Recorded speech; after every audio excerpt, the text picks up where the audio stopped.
스태프들의 검사, 기존 환자들의 링거와 주사까지. 그중에는 까다롭고 투덜거리는 사람도 많았다. 하지만 민서는 성격이 좋고 부드러웠다. 까탈스러운 환자도 두렵지 않았다.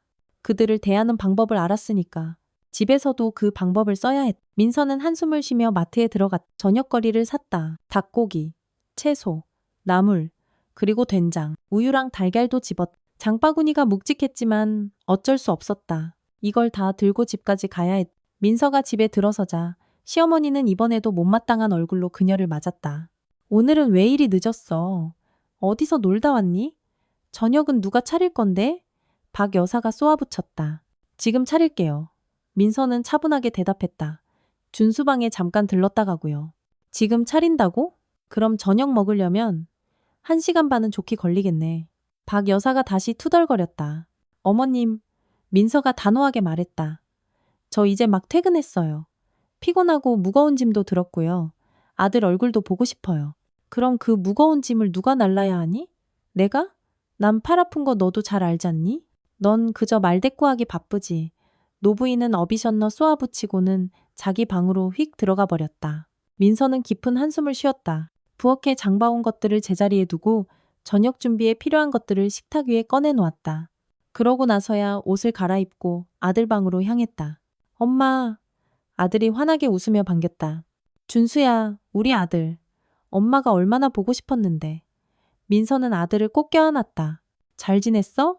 학교는 어땠고? 다 좋았어. 수학은 잘했고, 체육은 100점 맞았어. 아, 엄마, 금요일에 현장학습 간대. 이만 원내야 해. 아들이 말했다.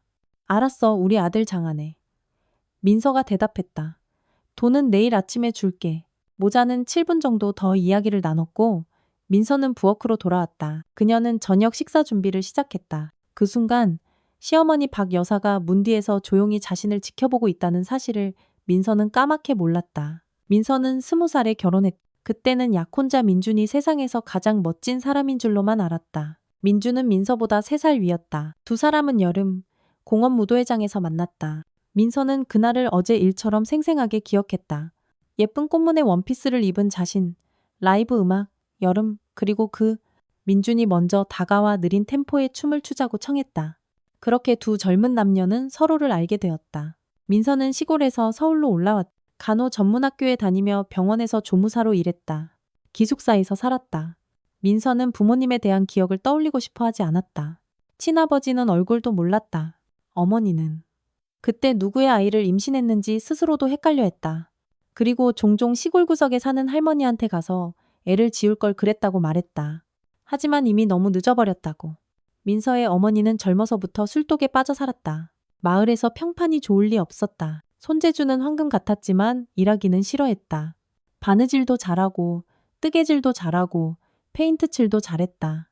그래서 남의 집 커튼을 달아주거나 담벼락 페인트 칠을 해주며 간신히 먹고 살았다. 집에는 항상 자기 같은 술꾼들이 들끓었다. 민서는 그 틈바구니에서 자라났다. 아이는 엄마를 전혀 닮지 않았다. 어머니는 종종 웃으며 말했다. 너 산부인과에서 바뀐 거 아니냐? 너무 곱상하게 생겼잖아. 내 핏줄은 아니야, 민서야. 정말 아니라고. 내가 너 낳을 때 번개가 쳤거든. 병원에 불도, 물도 안 나왔어. 충분히 바뀔 수 있었지. 운명이 너한테 지독한 장난을 쳤네. 내 진짜 딸은 어디서 크고 있을까? 알 수가 없네. 민서는 엄마가 그렇게 말할 때마다 싫었다. 하지만 그럼에도 불구하고 민서는 엄마를 사랑했고 보살폈다.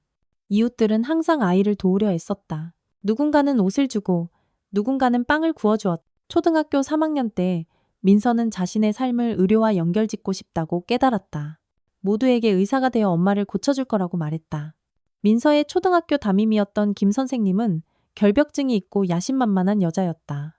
그녀는 민서를 처음부터 싫어했다. 콩 심은 데 콩나고 팥 심은 데 팥난다고 말하며 민서를 처음부터 문제아로 낙인 찍었다. 아이가 아무리 노력해도 김 선생님은 요지부동이었다. 그냥 민서가 싫었던 거다. 김 선생님은 종종 반 아이들 앞에서 민서를 비웃었다. 민서는 참았다. 어른에게 대들고 따지는 건 상상도 할 수 없는 일이었으니까. 5학년 때 다른 선생님이 담임을 맡았다. 생물 선생님인 이 선생님이었다. 이 선생님의 삶도 녹록지 않았다. 혼자서 아들 셋을 키우고 있었다. 남편은 알코올 중독자가 되어 그녀가 내쫓아버렸다. 그래서 그녀는 민서의 이야기에 깊이 공감했다. 교무실에서 김 선생님은 종종 이렇게 말했다. 어때, 그 스크보르 초바? 아니, 민서는? 아직도 엄마 따라 술 안 마시나? 하지만 이 선생님은 단호하게 그녀를 제지했다. 선생님이시잖아요. 품위를 지키셔야죠. 아이 앞에서 그런 말을 하는 건 옳지 않아요. 그리고 민서는 정말 훌륭한 아이예요. 아주 뛰어난 학생이 될 겁니다. 바로 이 선생님 덕분에 다른 선생님들도 민서에 대해 올바른 인식을 갖게 되었다. 그녀는 민서를 물질적으로 도울 수는 없었다. 자기 식구들도 겨우 입에 풀칠하며 살았으니까. 하지만 그녀는 아이에게서 잠재력을 보았다. 민서는 열심히 공부했고 성과를 냈다. 오직 체육만 점수가 좋지 않았다. 민서는 운동신경이 없고 마르고 볼품없었다. 조금 굼뜨기까지 했다. 하지만 그건 조금도 소녀를 슬프게 하지 않았다. 중학교 1학년이 되었을 때 그녀는 곧 이곳을 떠나 서울로 갈 것이라고 확신했다. 간호사가 되어 서울에 남을 거라고. 의사는 되지 못하더라도 그래도 괜찮았다. 고향집은 이미 민서에게 무서운 곳이 되어 있었다. 끊임없이 바뀌는 엄마의 남자친구들이 이제 막 소녀티를 벗는 그녀에게 끈적한 시선을 던지기 시작했다. 민서는 집에 있는 시간을 줄이려고 애썼다. 숙제는 학교 도서관에서 했다. 그러고 나서는 마을 사람들을 도왔고 사람들은 그 대가로 옷을 주거나 밥을 먹여주었다. 민서는 잠만 자러 집에 들어왔다. 엄마는 그런 것 같지도 않았다. 그렇게 민서는 학교를 마쳤다. 이 선생님은 민서가 서울에서 시험을 잘 치를 수 있도록 직접 보충 수업을 해주었다. 그리고 화학 선생님인 최 선생님에게도 민서의 공부를 좀 봐달라고 부탁했다. 민서는 그들에게 정말 감사했다. 그들이야말로 그녀가 간호 전문학교에 합격할 수 있도록 큰 기여를 한 사람들이었다. 민서에게는 짐이 거의 없었다. 그녀는 기숙사의 자리를 잡았다. 룸메이트와 다른 친구들과도 금방 친해졌다. 민서는 공부를 시작했다. 장학금은 아주 적어서 민서는 바로 병원에 조무사로 취직했다. 병원에서도 민서를 금방 좋아하게 되었다. 성실하고 부지런했으니까. 학교만 졸업하면 바로 간호사로 채용해주겠다고 약속했다. 처음에는 민서도 엄마에게 자주 편지를 썼다. 제발 술 좀 그만 마시라고. 꼭 서울로 모셔와서 그 지긋지긋한 친구들에게서 벗어나게 해드리겠다고 약속했다. 어머니는 편지를 읽고 한순간 정말 서울로 가볼까 생각하기도 했다. 하지만 이내 친구들이 찾아왔고 그러면 모든 것을 잊어버렸다. 민서에게 답장은 오지 않았고 곧 소녀는 그 시도를 포기했다. 엄마를 구할 수 없다는 것을 깨닫고 모든 것을 그대로 두기로 했다. 공부 1. 놀 시간은커녕 산책할 시간조차 없었다. 하지만 어느덧 졸업이 다가오고 있었다. 민서는 친구와 함께 봄날 공원 산책을 즐겼다. 그리고 그곳 무도회장에서 민준을 만났다. 민준은 민서와 달리 평생을 서울에서 살았다. 그의 어머니 박 여사는 박물관에서 일했다. 아버지는 연구소 직원이었다. 민준은 큰 집에서 부모님과 아버지 쪽 할머니와 함께 살았다. 할머니는 엄하고 권위적인 여성이었다. 하지만 민준은 끔찍이도 사랑했다. 하나뿐인 아들도 사랑했다. 하지만 며느리, 즉 민준의 어머니는 끝내 좋아하지 못했다. 하지만 박 여사 자신도 강한 성격의 소유자였기에 집안에서는 늘 다툼이 끊이지 않았다. 민준이 16살 때 아버지가 갑자기 병에 걸렸다. 병세는 아주 빠르게 악화되었고 남자는 반년 만에 세상을 떠났다. 가족 모두에게 아주 힘든 시기였다. 가장 힘들어한 사람은 할머니였다. 그녀는 하루아침에 헬쑥해지고 늙어버렸으며 삶에 대한 흥미를 완전히 잃었다. 그리고 1년 뒤 그녀 역시 세상을 떠났다. 민주는 어머니와 단둘이 남았다. 아버지를 몹시 그리워했고 할머니도 그리워했다. 하지만 살아가야 했다. 민주는 대학에 다녔고 졸업 후에는 어머니의 도움으로 아버지가 일했던 연구소에 들어갔다. 민주는 어머니를 사랑하고 존경했지만 이제 어엿한 성인 남성이었고 민서와의 만남은 그에게 부드러운 감정을 일깨웠다.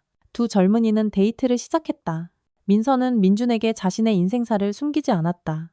자신의 출신을 부끄러워하지 않았고 어머니와는 이미 연락을 끊은 상태였다.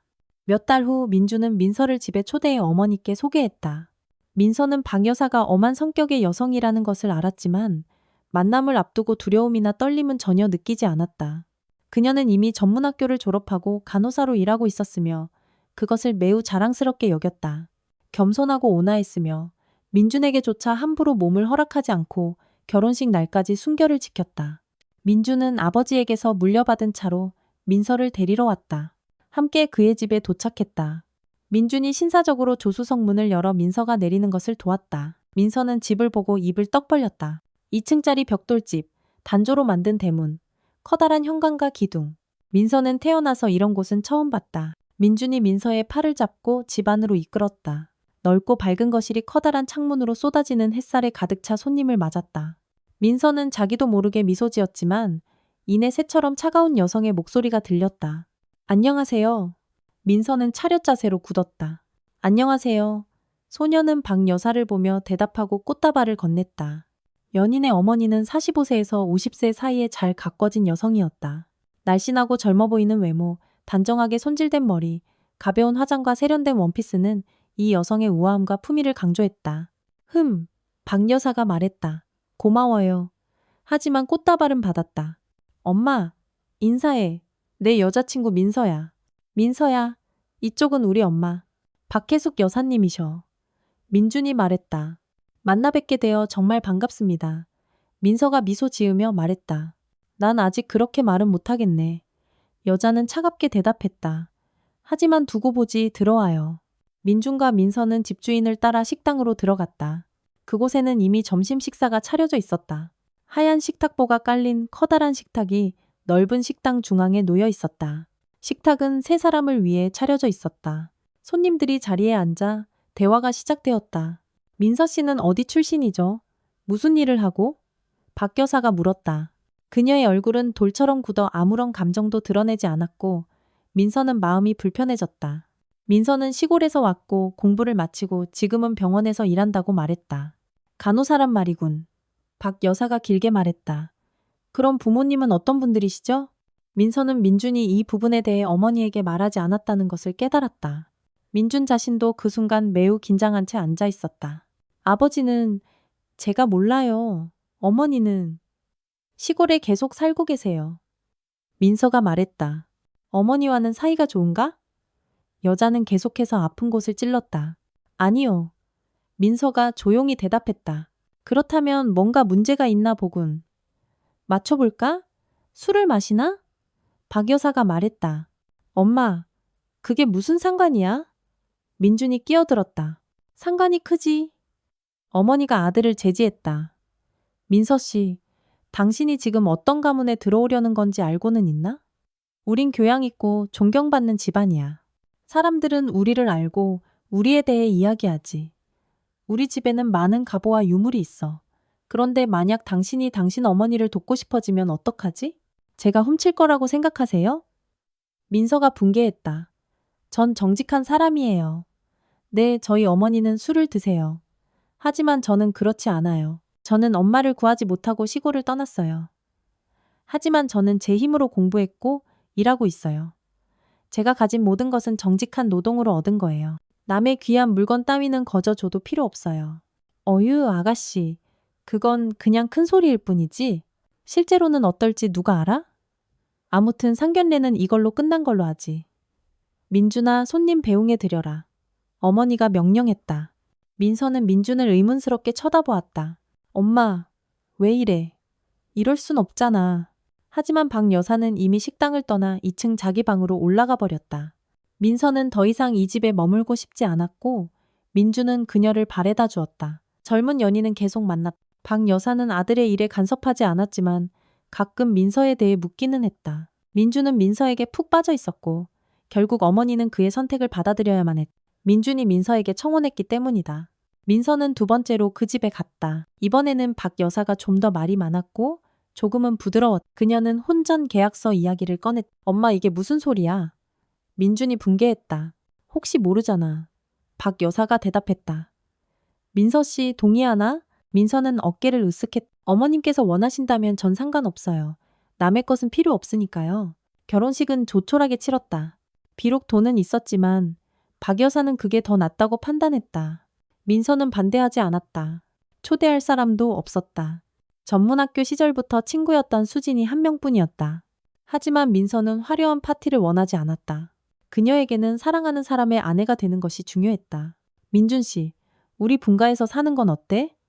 결혼 후 신혼부부가 커다란 시댁에 살게 되자 민서가 말했다. 민서야, 무슨 소리야. 여기 봐, 얼마나 넓어. 차도 있고 서울에서 멀지도 않잖아. 전세? 뭐 하러? 민준이 대답했다. 민서는 이유를 설명하려 했지만 민준은 동의하지 않았다. 첫날부터 집안일은 민서의 몫이 되었다. 장보기, 요리, 가벼운 청소. 일주일에 한 번 집안 대청소는 가사 도우미가 와서 도와주었지만 이제 민서도 이 과정에 적극적으로 참여했다. 이것이 민서를 크게 신경 쓰이게 하지는 않았다. 그녀는 오래전부터 집안일에 익숙했다. 하지만 시어머니의 변덕은 그녀에게 새로운 경험이었다. 게다가 민준이 항상 아내를 직장에서 데리러 올 수 있었던 것도 아니어서 민서는 장바구니를 들고 버스를 타야 했다. 민서는 요리를 잘했지만 박 여사는 항상 흠잡을 것을 찾아냈다. 민서는 참았다. 그들은 잘 살았다. 가족에게는 저축한 돈이 있었고 민준이 일하는 연구소에서는 새로운 프로젝트가 시작되어 그가 맡게 되었다. 월급도 괜찮았다. 박 여사는 더 이상 일하지 않았지만 매일같이 예쁘게 차려입고 가볍게 화장을 하고 시내로 산책을 나갔다. 가끔은 친구들을 만나기도 했다. 주말에 친구들을 집으로 초대하는 날도 있었다. 그럴 때면 박 여사는 요리에 대해 특별한 요구를 했다. 민서는 노력했다. 시어머니가 그녀에게 나쁜 짓을 한 것은 아니었지만 그녀의 태도는 따뜻하지도 다정하지도 않았다. 5년 후 민서는 임신했다. 이 소식은 모든 가족을 기쁘게 했다. 박 여사는 갑자기 며느리를 전에 없던 보살핌으로 감쌌다. 천몇 달 동안 젊은 여성은 입덧에 시달렸다. 민서는 힘들게 출근했다. 남편과 시어머니는 일을 그만두라고 제안했지만 민서는 그럴 수 없었다. 4개월째의 입덧이 가라앉았지만 이제 민서는 전에는 느껴보지 못했던 피로감을 느꼈다. 아침에 일어나면 남편이 직장에 데려다 주었고 그녀는 이미 쉬고 싶었다. 임신 기간은 순조로웠고 의사들도 젊은 여성에게 별다른 문제가 없다고 했다. 집안일은 박 여사가 맡았다. 어머님, 제가 아침 식사 준비할게요. 아침에 민서가 말했다. 아니야. 넌 앉아 있어. 내가 다 할게. 그녀가 대답했다. 넌 쉬어야 해. 지금은 아주 중요한 시기야. 넌 우리 집안의 대를 이을 아이를 품고 있잖아. 민서는 그 말이 별로 유쾌하게 들리지 않았다. 마치 자신이 사람이 아니라 그냥 용치가 된 것 같았다. 시어머니는 며느리가 병원 검진을 받고 올 때마다 검사 결과와 전반적인 상태에 대해 아주 꼼꼼하게 물었다. 민서는 대답했지만 그런 행동은 그녀를 매우 당황스럽게 했다. 민서는 예정일에 건강한 아들을 낳았다. 아들의 이름은 준수로 지었다. 민서가 산후조리원에서 집으로 돌아오자마자 그녀는 이전의 삶을 떠올렸다.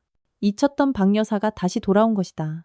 할머니는 손자를 문자 그대로 손에서 놓지 않았고 모유 수유를 할 때만 엄마에게 건네주었다. 심지어 아기 침대를 자기 침실에 놓자고 주장하기까지 했다. 민서야, 넌 육아휴직 중이지만 민준이는 일하잖아.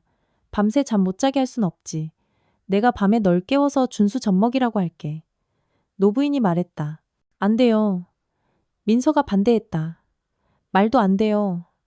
제가 엄마고 아이는 우리 방에 있을 거예요. 민주는 중립적인 입장을 취했다. 그는 대체로 이런 다툼에 끼어들거나 참여하지 않으려 했다. 그 무렵 그의 직장에서는 이미 문제가 생기기 시작했다. 월급이 점점 줄어들고 있었다. 민서는 시어머니가 아들을 데려가는 것을 허락하지 않았다. 박 여사는 다시 며느리를 들볶기 시작했다. 준수는 예민한 아기였다. 민서는 밤새 아들을 품에 안고 흔들었고 새벽이 되어서야 겨우 잠들 수 있었다.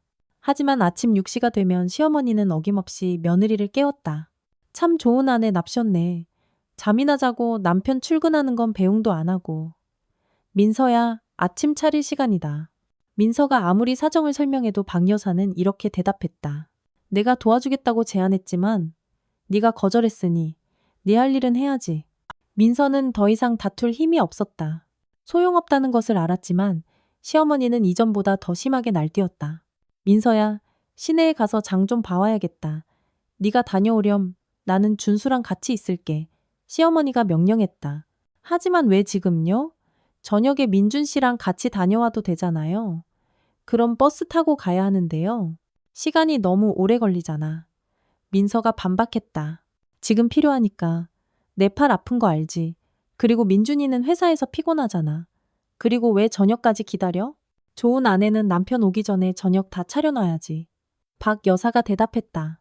민서는 따를 수밖에 없었지만 그날 저녁 남편과 단둘이 남게 되자 어머니와 분가하는 문제를 제기했다. 민준 씨, 나 더는 이렇게 못 살겠어. 당신 어머니는 정말 폭군이야. 나는 그냥 손주 젖이나 주는 사람 취급이고 내 말은 전혀 듣지도 않아. 제발 우리 아파트라도 얻어서 따로 살자. 어머님은 찾아뵈면 되잖아. 민서가 남편에게 애원했다. 민서야, 네가 너무 과장하는 거 아니야? 엄마가 준수 봐주시잖아.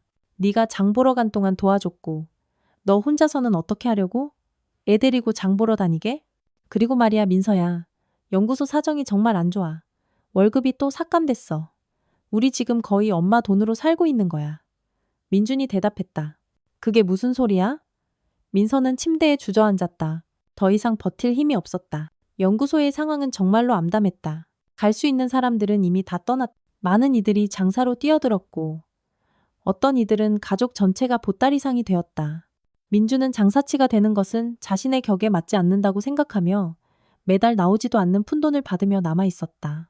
민서는 체념해야 했다. 그녀는 다시 시어머니 집의 하녀가 되었다. 여자의 유일한 기쁨은 아들이었다. 준수가 1살 반이 되었을 때 민서는 직장으로 복귀했다. 민서는 아들을 어린이집에 보내지 않았다. 박 여사가 자신이 손자를 돌보겠다고 고집했다. 하지만 반년 후 할머니는 스스로 지쳐 며느리에게 준수를 유치원에 등록해달라고 부탁했다. 민서가 직장에 복귀하면서 생활이 조금 나아졌다. 민준의 월급은 체불되거나 삭감되었다. 남자는 다른 직장을 찾을 생각이 없었다. 박 여사는 상당한 저축을 가지고 있었다. 제때에 돈을 달러로 환전하여 보존하고 심지어 불리기까지 했다. 하지만 여자는 자신의 돈을 서둘러 쓰지 않았다. 그녀는 식료품비로 최소한의 금액, 즉 자신의 몫만 내놓았다. 옷은 항상 잘 차려 입었지만 아들과 며느리에게는 절대 돈을 주지 않았다. 하지만 손주에게는 돈을 아끼지 않았다. 준수는 이미 초등학교 1학년이 되었다. 민서는 노력했다. 낮에는 병원에서 일하고 자유시간에는 부업을 했다. 개인적으로 주사를 놓거나 시스템을 설치하기 위해 집집마다 방문했다. 민주는 여전히 그 연구소에 앉아 있었다. 마치 그곳에 혼자 남은 것 같았다. 민준 씨, 다른 일 찾아보는 게 어때? 이건 아니야. 뭔가 해야지. 우리 정말 힘든 거 당신도 알잖아. 민서가 그에게 말했다. 어디로 가라고, 민서야? 남자가 도전적으로 대답했다. 시장에 가서 장사하라고? 과학 연구하던 내가? 그리고 엄마 다락방에 보물이 쌓여 있는데 우리는 겨우 입에 풀칠이나 하고 있잖아. 정말로 그 집에는 다락방이 있었지만 박 여사는 며느리가 그곳에 들어가는 것을 엄격히 금지했다. 다락방 열쇠는 박 여사가 항상 가지고 다녔다. 그녀는 민서가 집에 없을 때만 그곳을 청소했다. 한 번은 그곳에서 내려오다가 발을 헛디디기까지 했다. 어머님, 왜 그러세요? 제가 위층 청소할게요. 그때 민서가 말했다. 무슨 소리야? 내가 전에 말했지? 너는 다락방에 들어올 길 없어. 생각도 하지 마. 노부인이 대답했다. 민서는 그저 어깨를 으쓱했을 뿐인데 이제 남편이 어떤 보물에 대해 이야기하고 있었다. 민준 씨, 거기에 뭐가 있든 간에 일은 해야지. 당신 어머니 보물이 무슨 상관이야? 당신은 가정이 있고 스스로 어떻게든 이 상황을 헤쳐나가야 해. 민서가 남편을 설득했다. 하지만 민주는 그저 손을 내저었다. 자신의 삶에서 아무것도 바꾸고 싶어 하지 않았다. 남자는 아버지처럼 과학과 연구에 삶을 바치고 싶었지만 그의 모든 삶은 산산조각 나고 있었고 그래서 그는 어머니가 자신을 도와줘야만 한다고 생각했다. 대체 그 모든 돈과 보물이 어디에 필요하단 말이야? 왜? 우리가 평범하게 살 수 있도록 우리에게 주면 안 되는 건가? 민주는 계속해서 분개했다. 민준 씨 어머님이 그럴 의무는 없잖아. 준수에게는 항상 비싼 선물을 사주고 예뻐하시잖아. 그리고 우리는 어른이고 우리 문제는 우리가 스스로 해결해야 해. 민서가 말했다. 그녀 자신도 왜 시어머니를 변호하는지 이해할 수 없었지만 민준의 말을 듣는 것은 역겨웠다. 준수는 이미 중학교 3학년이었다. 민서가 직장에서 많은 시간을 보냈음에도 불구하고 아들은 그녀에게 매우 애착을 가졌다. 물론 아버지와 할머니도 사랑했지만 어머니와는 특별한 유대감이 있었다. 그래서 민서가 퇴근하면 가장 먼저 아들에게로 갔다. 항상 그의 일과 학교에 대해 물었고 그 후에야 다른 일을 했다. 그날 저녁, 민서는 저녁 식사를 준비하고 있었다. 그녀는 몰랐지만 시어머니는 문 뒤에서 그녀를 뚫어지게 지켜보고 있었다. 저녁 식사 자리에서 민주는 갑자기 사업을 시작하기로 결정했다고 엄숙하게 발표했다. 그게 무슨 소리야? 민서가 소리쳤다. 민준 씨 연구소 일도 이제 좀 나아졌잖아. 얼마나 힘들었는지 생각해봐. 그래도 안 떠났잖아. 그런데 이제 와서 왜? 이제 남 밑에서 일하는 게 지겹다는 걸 깨달았어. 남자가 말했다. 준수는 어른들의 대화에 끼어들지 않았다. 박 여사도 침묵했지만 속은 부글부글 끓고 있었다. 그래서 무슨 사업을 하고 싶은데? 민서가 계속해서 물었다. 자동차 용품 가게를 열 거야. 당신은 싫어? 그런 가게는 골목마다 널려 있어. 우리 동네에도 있잖아. 민준 씨, 경쟁이 심해. 돈은 어디서 구하고? 민서가 물었다. 대출.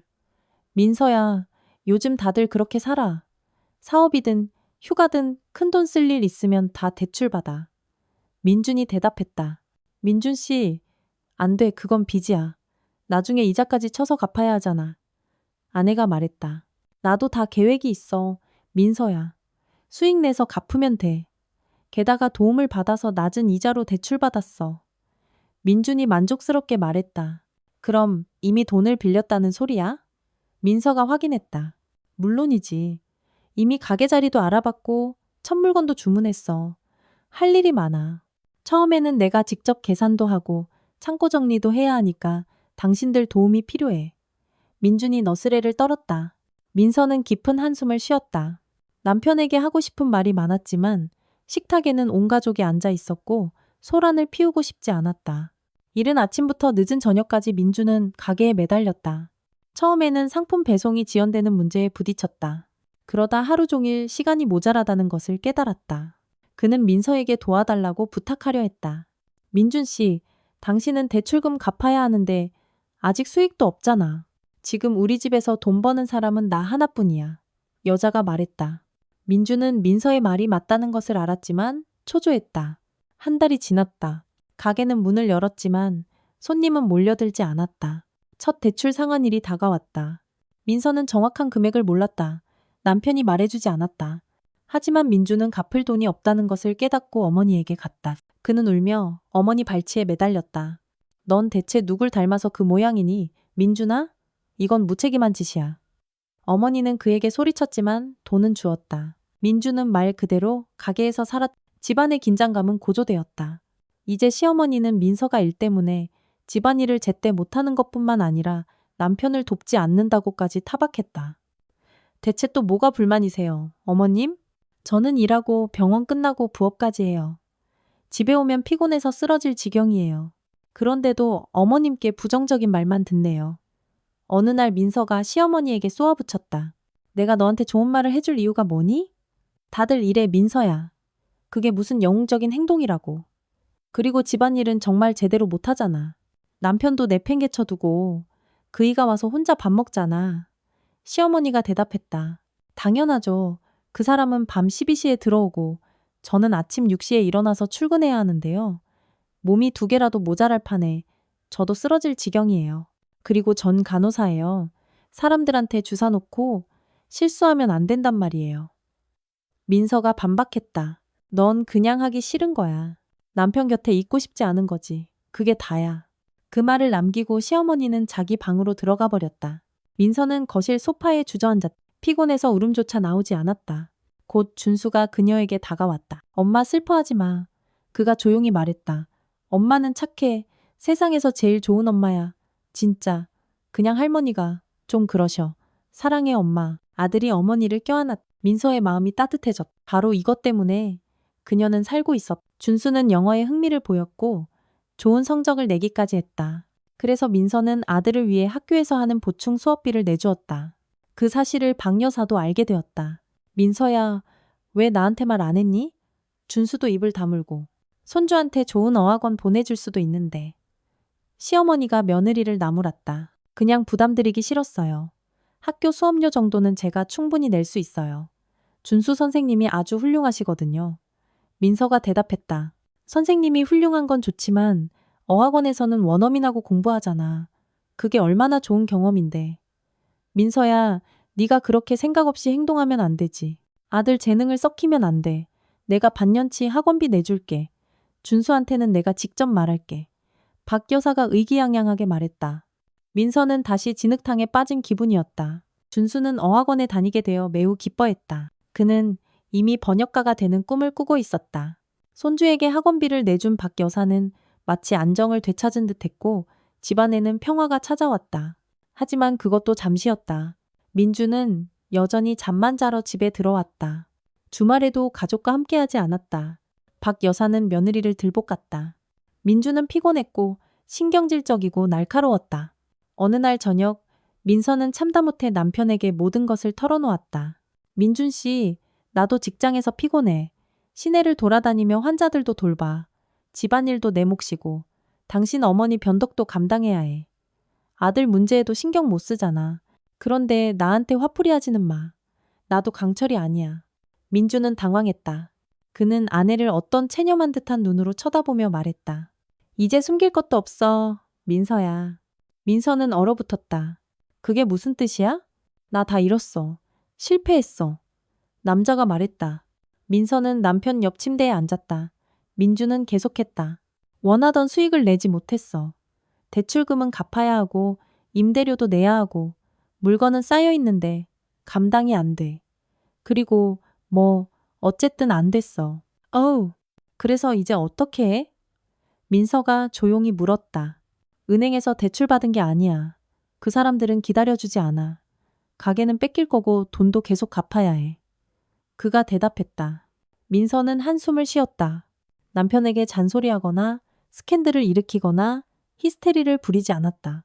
어차피 아무것도 되돌릴 수 없었다. 민준의 가게는 빼앗겼다. 그는 빚의 대부분을 갚기 위해 모든 것을 채권자들에게 넘겼다. 일주일 후 남자는 새로운 직장을 구했. 그의 어깨에는 상당한 빚이 걸려 있었다. 어머니에게 부탁하지는 않았다. 부끄러웠다. 박 여사는 모든 것을 보았지만 도움을 제안하지는 않았다. 그날 민서는 평소보다 일찍 퇴근했다. 교대 근무자가 일찍 와서 민서를 보내주었다. 민서는 친구 수진을 만났다. 민서는 집 밖에 누군가와 이야기해야 할 필요성을 물리적으로 느꼈다. 민서야. 대체 왜 그걸 다 참고 살아? 이혼하고 그 집에서 나와. 수진이 민서의 삶에 대한 몇 가지 이야기를 듣고 말했다. 모르겠어, 수진아. 정말 지긋지긋해서 다 때려치우고 싶다가도 떠날 수가 없어. 준수도 거기에 익숙해졌고. 시어머니도 괴물은 아니잖아. 하지만 수십 년이 지나도 그분과 친구가 되지 못했어. 대체 그분이 뭘 더 원하는지 모르겠다. 민서가 한숨을 쉬었다. 너도 나중에 시어머니 되면 그런 뱀 같은 여자는 어디서 배우는지 알려줘. 수진이 미소 지으며 대답했다. 수진 자신도 오래전에 결혼했다. 남편과 함께 딸을 키우고 있었다. 민서와 수진은 아주 따뜻하게 이야기를 나누고 각자의 집으로 향했다. 3년이 지났다. 민서와 민주는 빚을 다 갚을 수 있었다. 힘들었지만 그들은 해냈다. 민주는 일했고 더 이상 위험을 감수하려 하지 않았다. 준수는 고등학교 3학년을 마쳤다. 그는 외국어 대학에 진학하기로 굳게 결심했고 그래서 고등학교를 졸업할 때까지 집에 머물 계획이었다. 부모는 아들의 결정을 지지했다. 지난 한 해 동안 박 여사는 조금 쇠약해졌다. 그녀는 점점 더 많은 시간을 집에서 보냈다. 자주 다락방에 올라가 문을 잠그고 있었다. 민서는 그녀가 거기서 뭘 하는지 몰랐다. 어머님, 위험해요. 발을 헛디딜 수 있어요. 제가 도와드릴게요. 시어머니가 그곳에서 오르내릴 때마다 민서가 말했다. 100번은 말했다. 여긴 핏줄을 위한 곳이야. 널 위한 곳이 아니라고. 준수가 크면 걔한테 가부를 물려줄 거야. 너한테는 아니고. 여자가 투덜거렸다. 그녀의 말투에는 더 이상 악의가 없었다. 아니면 민서가 그냥 익숙해진 것인지도 모른다. 시어머니는 마치 변덕스러운 노부인처럼 투덜거릴 뿐이었지만 그녀는 아직 늙지 않았다. 민서는 그녀와 소통하고 갈등을 완화하는 법을 배웠다. 그리고 그녀의 보물에 대해서는 민서는 전혀 관심이 없었다. 특히 박 여사는 아플 때 더 변덕스러웠다. 민서는 시어머니를 간호했지만 그녀는 아무것도 마음에 들어하지 않았다. 수프 그릇을 밀쳐내고 민서의 손이 가벼웠음에도 불구하고 주사를 놓는 며느리를 꾸짖었다. 세월이 흘렀다. 준수는 학교를 졸업하고 대학에 입학했다. 그는 계속 집에 살았지만 이제는 아주 드물게만 집에 들렀다. 그리고 박 여사는 완전히 기운을 잃었다. 민준과 민서는 일했고 손자는 공부했다. 예전처럼 시내로 나갈 의욕도 없었고 힘도 많이 붙였다. 민서는 그녀가 안쓰러웠다. 그녀는 박 여사를 그렇게 활기차고 우아하고 잘 가꾸어진 여성으로 기억했다. 그리고 이제 그녀는 할머니가 되어가고 있었다. 준수는 대학을 졸업했고 이미 4학년 때 좋은 회사의 번역가로 취직했다. 해외 출장을 많이 다니기 시작했다. 민서와 민주는 아들을 자랑스러워했다. 그들에게도 평화가 찾아왔다. 민주는 아내에게 자신의 행동에 대해 사과했다. 민서는 남편을 사랑했기에 그를 용서했다. 민준 씨, 어머니랑 얘기 좀 해봐. 자꾸 다락방에 가시는데 거기 계단이 너무 위험해. 나는 근처에도 못 오게 하시잖아. 잘못해서 다리라도 부러지시면 어떡해. 민서가 남편에게 말했다. 나도 못 가게 해. 난리치셔. 거기서 뭘 하시는지 모르겠어. 나도 다락방에 마지막으로 가본 게 우리 결혼 전이야. 뭘 하시는지 나도 몰라. 민준이 대답했다. 그래도 얘기는 해봐. 혹시 들으실지도 모르잖아. 민서가 고집했다. 알았어, 얘기해볼게. 민준이 동의했다. 하지만 아들의 말은 효과가 없었다. 박 여사는 모든 사람을 귀찮아했다. 그날 민준과 민서는 결혼기념일을 축하하고 있었다. 결혼 30주년이었다. 준수도 왔다. 아들은 자라서 둥지를 떠났다. 한 곳에 머물지 못했다. 대부분의 시간을 다른 나라에서 살았다. 그곳에서 일했다. 집에서 마당 정자에서 축하했다. 민준이 그릴에 불을 피웠다. 그날 30년 만에 처음으로 민서는 시어머니로부터 따뜻한 말을 들었다. 최근 박 여사는 집 밖으로 나가지 않았다. 그녀는 자주 가족 앨범을 들여다보았다. 매우 감성적으로 변했고 이제 갈 때가 되었다고 말했다. 아들은 아내가 있고 손자는 다 컸으니 남편 그녀의 우리 자기 곁으로 갈 시간이라고. 식탁에서 박 여사의 말을 듣던 민서의 눈에 눈물이 핑 돌았다. 준수는 일주일간 집에 머물다가 다시 떠났다. 박 여사는 반년 후 세상을 떠났다. 노부인은 잠결에 조용히 죽음을 맞았다. 그녀의 입가에는 영원한 미소가 어려 있었다. 민서는 그녀가 너무나 안타까웠다. 하지만 그녀는 마치 임종을 예감한 듯했다. 생명의 힘이 남아있지 않았고 그녀는 온종일 자기 방에만 앉아 있었다. 박 여사와 작별하기 위해 많은 사람들이 찾아왔다. 모두가 그녀에 대해 따뜻하게 이야기했다. 민서와 민주는 모든 것을 최고 수준으로 준비했다. 민준과 민서는 떠나간 박 여사를 매우 슬퍼했다. 몇 달 동안 그들은 그녀의 방에 들어가지 않았다. 상실의 고통이 아직 너무나 생생했다. 하지만 시간은 흘렀다. 민서는 집안 정리를 시작했다. 그녀는 시어머니의 물건을 정리했다. 옷은 교회에서 운영하는 빈민구호소에 기부하기로 결정했다. 그녀의 방은 수리하고 싶었다. 준수는 최근 부모님을 기쁘게 했다.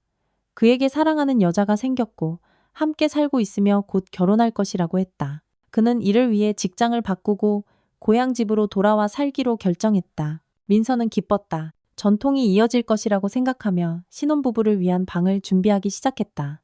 그리고 그녀는 이미 손주들을 꿈꾸고 있었다. 민서는 준수가 많은 아이를 낳기를 바랐다. 자신은 아들을 낳은 후 더 이상 아이를 낳지 않았고 때때로 그것을 매우 후회했다. 집에는 많은 사람이 살아야 했다. 민서는 박 여사의 물건을 포장하여 교회에 가져다 주었다. 그렇게 하루하루 민서는 물건을 정리했다. 젊은 시절과 시어머니와의 삶을 회상했다. 그 삶은 쉽지 않았지만 민서는 시어머니에게 악감정을 품지 않았다. 협탁 서랍을 정리하던 중 민서는 갑자기 꼬리표가 달린 열쇠를 보았다. 꼬리표에는 다락방이라고 쓰여 있었다. 민서는 순간 멈칫했다. 박 여사가 그곳에서 그렇게 많은 시간을 보내고 그렇게 많은 비밀을 만들었던 곳. 민서는 한숨을 쉬었다. 그녀는 일어나 방을 나섰다. 느린 걸음으로 다락방으로 가는 계단으로 향했다. 민서는 집안을 둘러보았다. 마치 박 여사가 지금 모퉁이에서 나와 다시 그곳에 가는 것을 금지할 것만 같았다. 물론 아무도 나오지 않았다. 대체 무슨 비밀을 숨기고 있는 거니? 오, 놀라운 다락방아. 민서는 혼잣말을 하고 그토록 원했던 문을 열었다. 그녀는 그곳으로 올라가 불을 켰다. 민서는 주위를 둘러보고 저도 모르게 외쳤다. 어머나, 이게 다 뭐야? 민서는 숨이 막히는 것 같았다. 그녀는 주위를 둘러보며 이런 일이 어떻게 가능한지 도저히 이해할 수 없었다. 다락방은 그림으로 가득 차 있었다. 민서는 시어머니가 오랫동안 미술관에서 일했다는 것을 알았지만 그녀 자신이 재능 있는 화가라는 말은 아무도 한 적이 없었다. 민서는 다락방을 거닐며 자신의 눈을 믿을 수 없었다. 그림에는 그녀가 그려져 있었다. 그녀 삶의 여러 밝은 순간들. 여기 민서. 아주 젊은 시절 푸른 꽃무늬 원피스를 입고 커다란 눈으로 방 한가운데 서 있는 모습. 이것은 그들의 첫 만남이었다. 여기 웨딩드레스를 입고 행복하게 미소 짓는 그녀. 여기 임신한 그녀, 배가 이미 많이 불렀고 눈은 약간 슬퍼 보인다. 그리고 여기 집 정원에서 작은 셔츠를 입은 어린 준수를 안고 있는 민서. 민서는 그림들을 보며 말 그대로 숨을 쉬지 못했다. 어떻게 그녀는 이 모든 세월 동안 그런 재능을 숨길 수 있었을까? 그리고 왜 시어머니는 하필 자신의 민서의 초상화를 그렸을까? 민서는 즉석으로 만들어진 작업실 중앙으로 이동했다. 그곳에는 이젤과 미완성된 초상화가 있었다. 역시 민서의 그림이었지만 이것은 더 이상 삶의 스케치가 아니었다. 민서는 마치 거실 앞에 서 있는 것 같았다. 이미 나이가 들고 우아하고 아름다우며 그녀의 얼굴은 절대적인 평온과 만족, 그리고 힘을 표현하고 있었다. 그녀는 이제 이 집의 주인이었다. 박 여사는 초상화를 완성하지 못했다. 옆에서 민서는 봉투를 보았다. 그것은 크고 봉인되어 있었지만 그 위에는 편지가 놓여 있었다. 단정하고 아름다운 필체로 이렇게 쓰여 있었다. 나의 며느리 민서에게. 민서는 망설였지만 편지를 집어들고 읽었다. 사랑하는 나의 며느리 민서야. 놀라지 말아다오. 이 편지와 봉투에 든 것은 바로 너를 위한 것이란다. 우리 둘의 삶은 순탄치 않았지. 그것에 대해 나를 용서해다오. 나 자신도 시어머니와 그분이 돌아가시는 날까지 함께 살면서 많은 고생을 했단다. 민서야, 민서야. 내 못된 성격 때문에 우리가 진정으로 가족이 되지 못했구나. 비록 내게는 없었던 친딸처럼 너를 사랑했지만 말이다. 나에게 꼭 너 같은 딸이 있었으면, 그리고 내 아들에게는 바로 너 같은 아내가 필요하다고 생각했단다. 나는 성격이 까다롭고 고약해서 살아생전 너에게 이 모든 말을 할 수 없었지만 나는 너를 존경했어. 젊은 시절부터, 아니 어린 시절부터 너는 스스로 이빨로 이 세상에서 내 자리를 쟁취했지. 그러면서도 겸손하고 온화하고 탐욕스럽지 않게 남을 수 있었어. 나는 네 초상화를 그리며 우리가 어떻게 친구가 될 수 있었을까 상상했지만 그 우정을 제한할 용기가 내게는 없었단다. 나를 용서해다오, 내 딸아. 네가 오래오래 행복하게 살기를 바란다.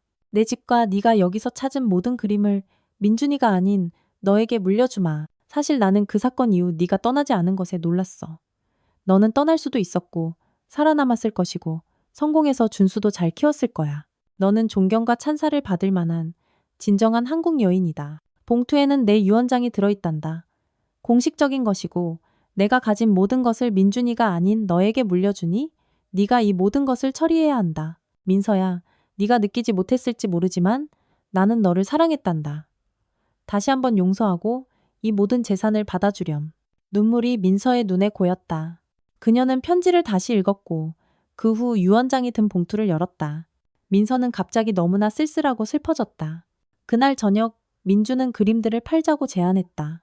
민서야, 감정가들이 사갈 거야. 네 초상화는 말고 다른 그림들은 분명히 팔릴 거야. 그가 말했다. 당신 어머니가 그런 재능이 있는 줄 알았어? 민서가 확인했다. 갤러리에서 일하셨으니까 뭔가 그리시는 건 기억나. 하지만 내가 아직 학생이었고 그 후에는 어떻게 다 흐지부지 됐어. 이것에 대해서는 전혀 몰랐어. 남편이 대답했다. 아니, 팔지 않을 거야. 이건 진짜 보물이야. 당신 어머니에 대한 기억이고, 그리고 당신은 이런 어머니가 있다는 게 어떤 의미인지 상상도 못할 거야. 민서가 말하고 자기 방으로 들어갔다. 그녀는 혼자 있으면서 생각하고 싶었다. 민주는 반대하지 않았다. 그림들은 민서와 함께 집안 곳곳에 걸었다. 민서는 2개의 초상화를 자기 방에 걸고 나머지는 다락방 작업실에 그대로 두었고 그곳을 깨끗하게 유지했다. 그녀는 그곳에 올라가 추억에 잠기는 것을 좋아했지만 그것은 오래가지 않았다. 곧 준수가 결혼했고 그 후 쌍둥이가 태어났고 1년 후에는 셋째 아이가 태어났다. 집은 아이들의 발소리와 웃음소리로 가득 찼다. 민서는 좋은 시어머니가 되려고 노력했다. 비록 때로는 세대 차이 때문에 젊은이들을 이해하기 어려울 때도 있었지만 하지만 삶은 계속되었고 집안의 소음은 결코 멈추지 않았다.